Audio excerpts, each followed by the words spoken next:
How's it going? So basically, I'm making this to talk about where I'm at right now, which I'm in a sobriety program, a faith based sobriety program, which will remain unnamed. And basically, I've been here for about 6 months. I joined uh, as a last resort after getting out of detox, week long detox, which I went to for the second time after getting kicked out of the homeless shelter for the second time for bringing alcohol into the homeless shelter. Um, so yeah, that's where I'm at right now. I came here in March, and I'm still here. It's October. Um, so basically, the program is religious, as I mentioned. It's specifically Christian, and I knew that when I was coming in. It's a 9 month program. They do work you. Right now, I work at an animal shelter, and you don't make money for your work, but it pays for your room and board and all that. Although it's kind of obvious that they do make money off of you, but basically the way I'm looking at it, a lot of people gripe and complain, and they're like, "Oh, they're exploiting us." But the way I look at it is, if I can achieve my goals while I'm here, which is to get sober, become more productive, and start getting my life in order, then I don't care if they make money off of me. Um, when I graduate, I can move into one of their sort of halfway houses. I could possibly work a contract job at the current job that I'm at. If not, I have to find my own job. You pay $300 a month in rent, and they feed you on top of it. So that's the basics of the program. Um, the most challenging thing about the program, besides staying sober and working and all that, is for me the religious aspect, which I really underestimated when I came here, because I was uh, I was desperate, so I was basically willing to do anything. This was my last resort. I did try to get into like a state subsidized program or something like that that was more secular, but none of them were giving me any indication that they were going to let me in right away. And I was on the street, so I was basically first place I said yes, I was willing to come to, and that was this place. And I rationalized the religious aspect in a lot of different ways. Basically, I said, well, maybe I'll convert.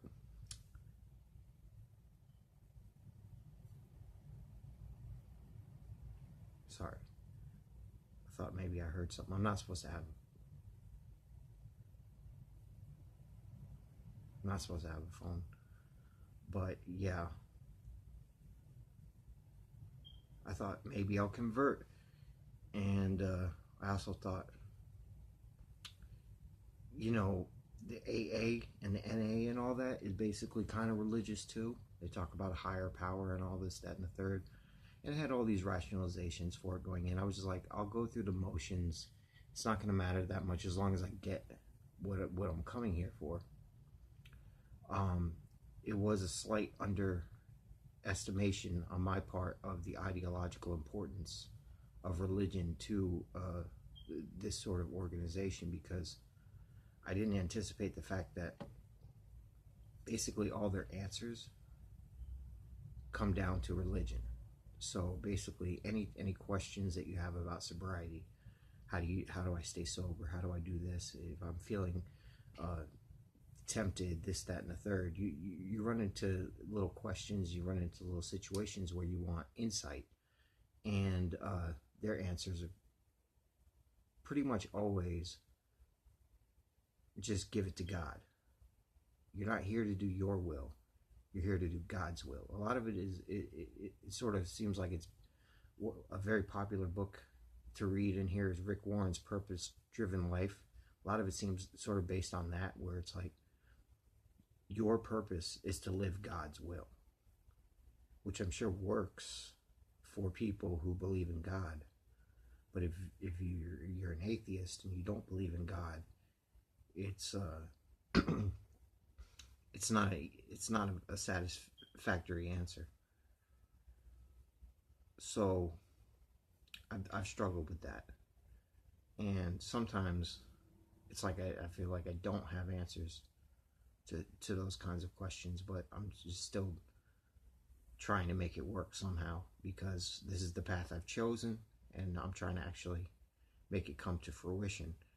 I have noticed that after being sober for some period of time, I a lot of my motivation is coming back. I got into a point where I was very stagnant and I was very unmotivated and really just like caught in this cycle of just doing the same thing over and over and over again, and didn't even know where to begin to draw the motivation from to make the radical changes that would be necessary for me to get where I want to go. And now that I'm sober, it's like I don't have the immediate anesthesia of booze or drugs or anything else that just sort of makes all that sort of go away. And so I have to actually confront these problems and ask myself, where am I going and how am I going to get there? So the way I've been approaching it is basically set goals for yourself and then track your progress towards those goals, and basically hold yourself accountable for those goals. So give yourself some credit if you make some progress towards them. If you fail to make progress towards them, if you do something you're not supposed to be doing on that trajectory, then hold yourself accountable. And in any case, whatever the scenario is, whether you failed or whether you succeeded in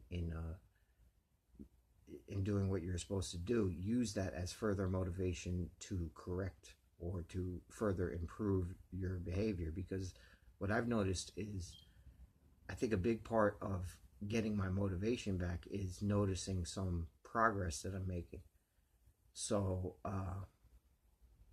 just seeing myself, my mind come back a little bit, seeing just any sort of progress, it makes me start to feel more motivated about the fact that I actually can improve my life. And so it's sort of like a self-reinforcing system where if you set a goal and then you start to progress towards that goal, that breeds further progress towards that goal, and it also causes you to probably set even further goals and higher goals, and then make even more progress towards those, because you derive the motivation to do so from that progress and from the positive reinforcement that you actually can do it. I know a lot of this sounds sort of self-helpy, and it is, but the thing is that there's really no way to articulate any of this stuff without sounding self-helpy.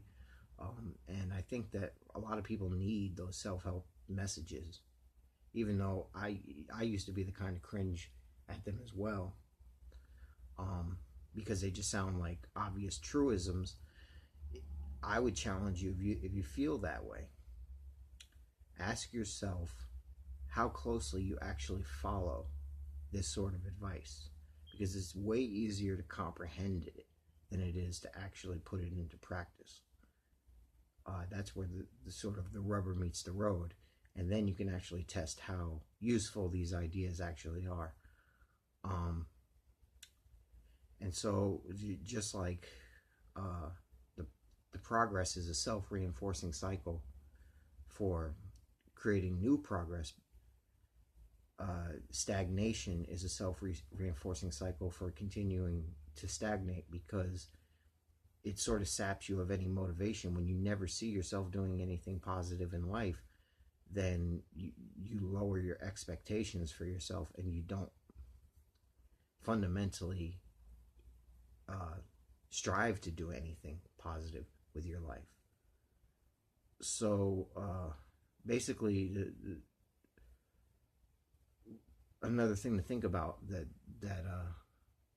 I think about it this way is that it's not a destination you're going towards. It's not like a final, like a state of happiness that you're going to get when you achieve your goals. When you achieve your goals, what's going to happen is you're going to set new goals, and then you're going to start the journey to progressing towards those.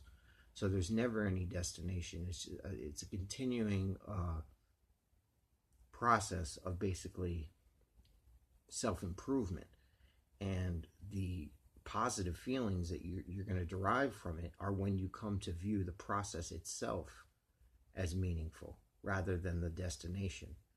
So I feel like the important thing, if you're somebody who's struggling,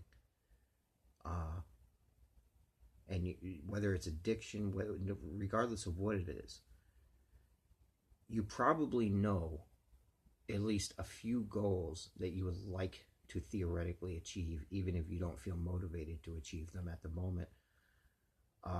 I would set those goals, and I would take the leap of faith of starting to act towards them, even if you don't feel like you can achieve them, or even if you don't feel like you're even really motivated to work towards them. I would say take the leap of faith of starting to work towards them. Notice yourself on an upward trajectory, and then see if you still feel no motivation whatsoever towards continuing on that trajectory, because to me it just feels a lot better to actually feel like you're doing something meaningful with your life. And if you're not on an upward trajectory, then by definition you're not doing anything meaningful with your life, and you're basically wasting your time, and you're just waiting out your life until it's over. It's sort of a slow form of suicide. So I actually haven't been reading any self-help stuff, to be honest with you, but I've just been hearing the messages, obviously. But this is the way that I've framed it and conceptualized it for myself, because obviously I can't take on board the whole religious message to the extent that they believe in it.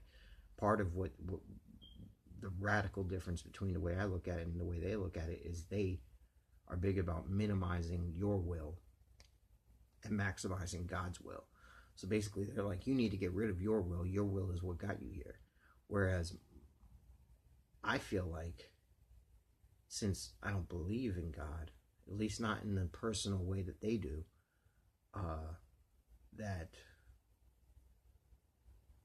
I need to improve my will, not minimize it, not get rid of it, but rather alter it, or rather use it for better purposes.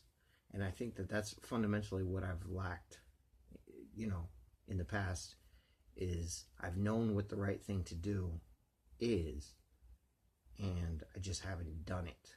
And I've never really tried applying willpower to any significant extent to actually discipline myself to do the things that I don't want to do that are going to be necessary to get to where I'm going. And that's a big part of what the program's helping me with as well, because I don't have a choice on a day-to-day basis about what I'm going to be doing. And I just have to learn to submit to that, while knowing that what I'm doing is working towards, a goal that's important to me. And then if I don't do that, then I pretty much can be almost certain that I'm just going to continue on the same self-destructive path that I've been on in the past. In that I'm not going to get anywhere. And fundamentally, I'm just going to waste my life, and I'm not going to do anything with meaningful with my life. So that's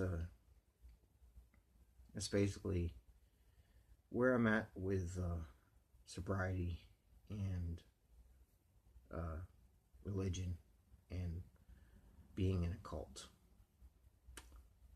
Also, my roommate keeps jerking off under the covers. He doesn't think I know, but I do know, and it's not cool.